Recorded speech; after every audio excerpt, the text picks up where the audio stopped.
কৃষ্ণ শাস্ত্ৰৰ উত্তম গীতা ভাগৱত ধৰ্মৰ উত্তম নাম দেৱৰ উত্তম দৈৱকী নন্দন চৰণে কৰো প্ৰণাম ৰাম চৰণে কৰো প্ৰণাম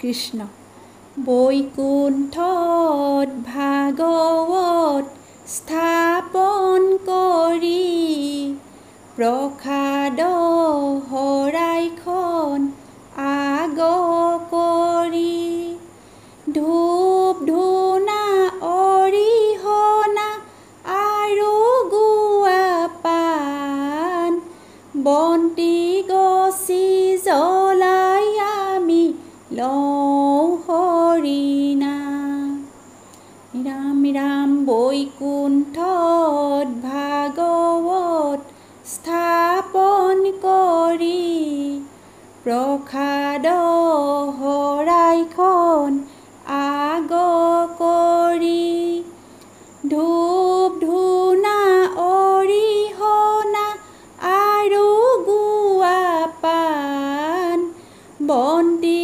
গছি জ্বলাই আমি লওঁ হৰিনাম হৰিনামৰ ৰখে বৈকুণ্ঠ প্ৰকাশে প্ৰেময় অমৃতৰ নদী ৰাম ৰাম বন্তি গছি জ্বলাই আমি লওঁ হৰিনাম ৰাম বৈকুণ্ঠত ভাগৱত স্থাপন কৰি প্ৰসাদ শৰাইখন আগ কৰি ধূপ ধূনা অৰিহণা আৰু গুৱা পাণ বন্তি গছি জ্বলাই আমি লওঁ হৰিনাম শ্ৰীমন্ত শংকৰে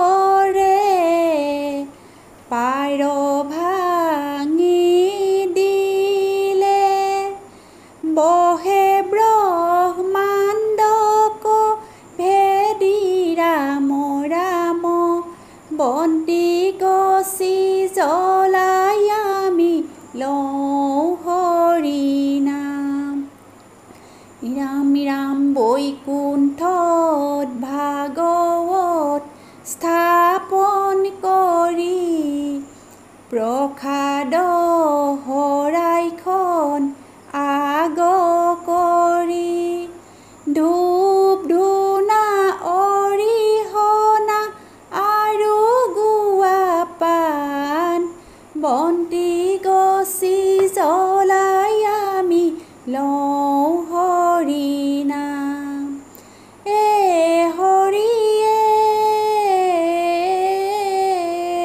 হৰি ৰাম নাৰায়ণ ৰাম হৰি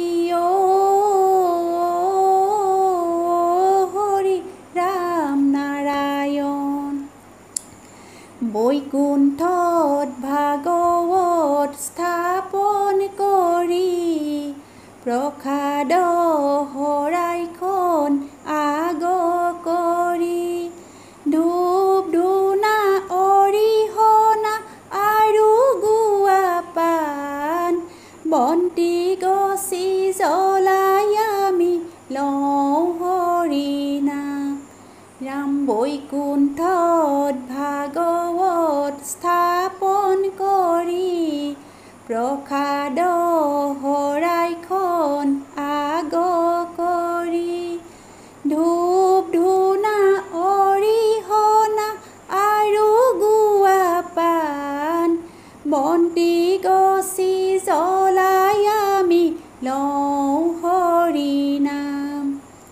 গোবিন্দৰ প্ৰেম অমৃতৰ নদী বহে বৈকুণ্ঠৰ পৰা ৰাম ৰাম বন্তি গছি জ্বলাই আমি লওঁ হৰি নাম।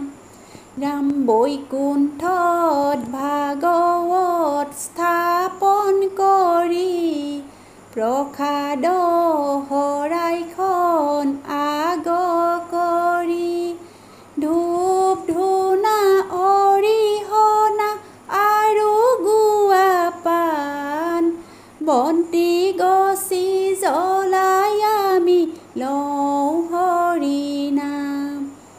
চাৰি পুৰুষাৰ্থ তাহাৰ নিজৰা হৰি নামে মূল ধাৰা ৰাম ৰাম বন্তি গছি জ্বলাই আমি লওঁ হৰি নাম। ৰাম বৈকুণ্ঠত ভাগৱত স্থাপন কৰি প্ৰসাদ শৰাইখন আগ কৰি ধূপ ধূনা অৰিহণা আৰু গুৱা পাণ বন্তি গছি জ্বলাই আমি লওঁ হৰি নাম।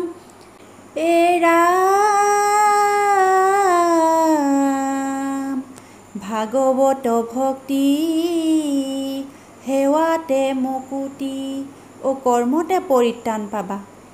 ৰাম গুৰুৰ কৰ্মদায়ী কৃষ্ণৰ মালাডালি পবিত্ৰ অন্তৰত পাবায়ে ৰাম ৰাম।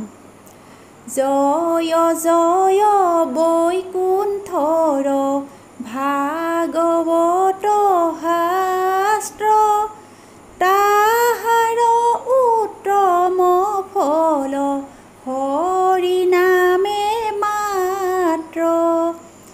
জয় জয় বৈকুণ্ঠৰ ভাগৱত শাস্ত্ৰ তাহাৰ উত্তম ফল হৰি নামে মাত্ৰ। হৰি নামে হৰি নামে হৰি নামে হাৰ হৰি নামে কৰি আছে জগতক উদ্ধাৰ। ৰাম জয় জয় বৈকুণ্ঠৰ ভাগৱত শাস্ত্ৰ তাহাৰ উত্তম ফল হৰি নামে মাত্ৰ।